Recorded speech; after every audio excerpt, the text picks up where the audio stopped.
Today I'm analyzing Fedor's last fight, his loss against Ryan Bader, and I'm also going to talk about something heartwarming that happened at the end of the fight. Coming up. Fedor had his last fight at the age of 46. Let's start with the heartwarming moment that I told you about in the intro, and then we'll proceed to the fight breakdown. It was really emotional for me, maybe not only for me, but for the others as well. Fedor especially, all the pro fighters from his era gathered round to say goodbye to him, I guess, say goodbye to his competitive career. Most of the guys from his era were there. Josh Barnett, Royce Gracie, actually Royce Gracie is even before his era, Renzo Gracie, Chuck Liddell, Randy Couture, whom he was supposed to fight back in the day, but he wasn't. And many of you are too young to know that, but I'm old, so I know. Who else was there? Quinton Jackson, Dan Henderson, Frank Shamrock. I don't think I remember all of them, but you have the picture and you have the fight. I'm going to leave the fight down below in the description so you can watch it if you haven't already. It's on Bellator's official YouTube channel and it's free. So it was so heartwarming to see all those guys, and his retirement represents an end of an era. So all of the big guys from that era are now retired. Officially, since Fedor retired, they're all retired right now. Wanderlei Silva wasn't there. Some other guys from Shooter Box Academy weren't there, like Shogun Rua, but most of them were, and Mirko Krokap wasn't there. He's in Croatia.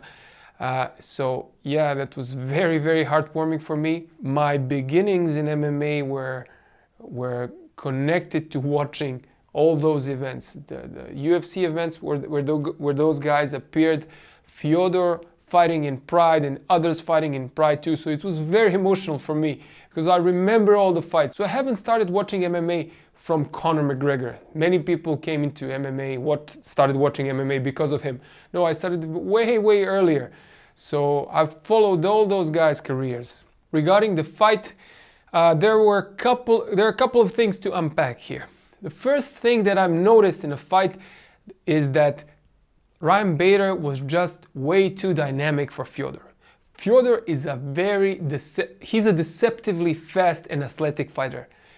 You never judge a book by its cover. And if you look at Fedor, you just see a normal, not a normal, even a chubby guy. You wouldn't tell that he's capable of so much explosiveness, so much athleticism, and also so much endurance in a fight. Ryan Bader was able to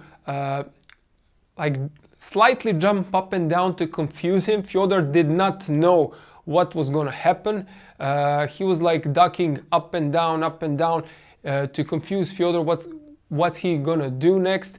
And it worked. I think he overwhelmed Fedor's nervous system.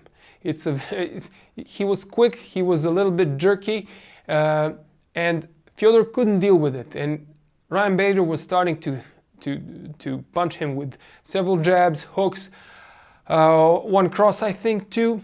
Then they got into this big exchange, and Fedor turned his back and Ryan Bader hit him in the back of the head, which is not legal, but if you do it that way, he didn't do it on purpose. Sometimes even high kicks happen.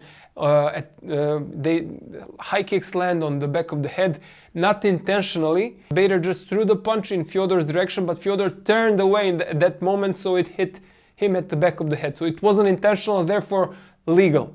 Otherwise, it wouldn't be legal. For example, if Fedor was lying on his stomach and Bader was punching him at the back of the head, then it wouldn't be legal. This way, it was legal.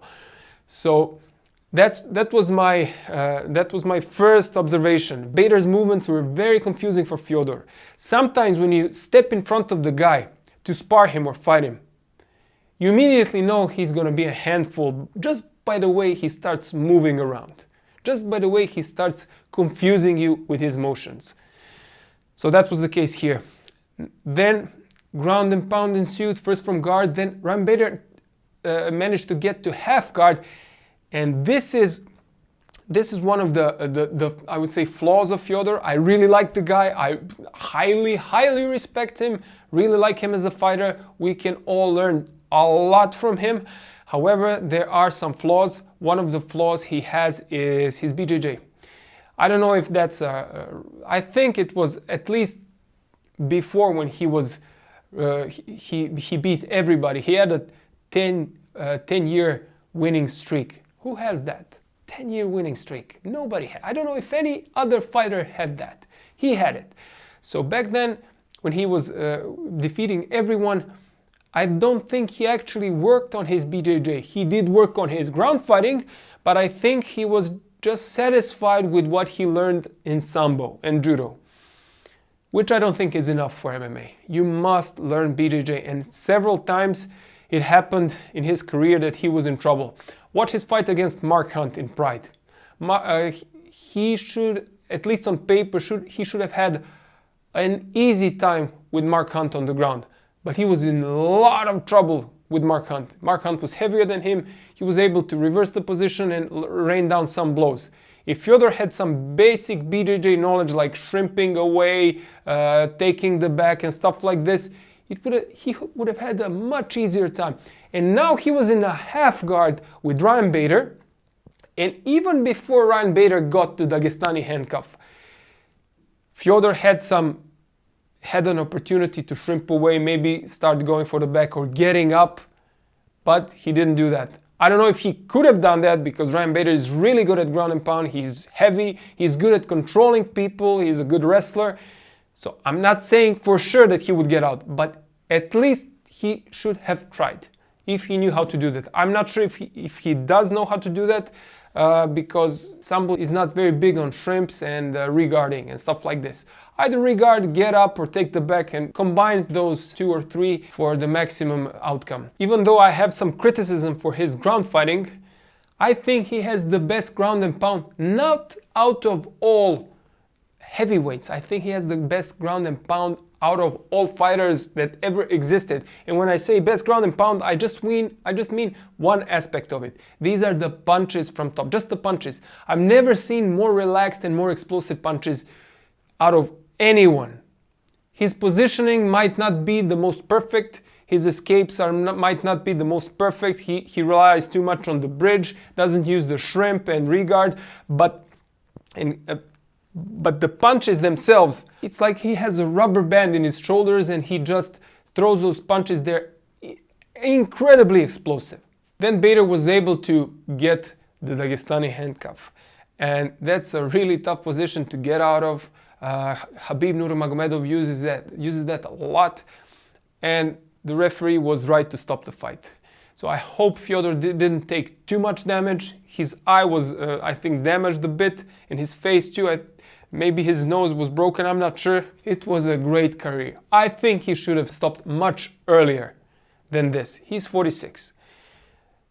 Everybody feels the effects of time. Maybe not Yoel Romero, I don't know, but Fedor definitely felt it. He's still very dangerous, don't get me wrong, but Ryan Bader has his number, and I'm very glad that he retired. I wish he'd retired sooner. And let me ask you one question. Do you think your MMA training is dialed in? Do you think you train MMA as good as you can? If not, check out my free course called 6 Cardinal Sins of MMA Training. This video will help you find out if you're making any of those 6 cardinal mistakes in MMA training, and it will show you how to correct them. After that, you will be a different fighter altogether. Check it out, it's free. Just sign up and you will receive the video. My name is Mark Leichner from MMAcoach.net, and I will see you again very soon.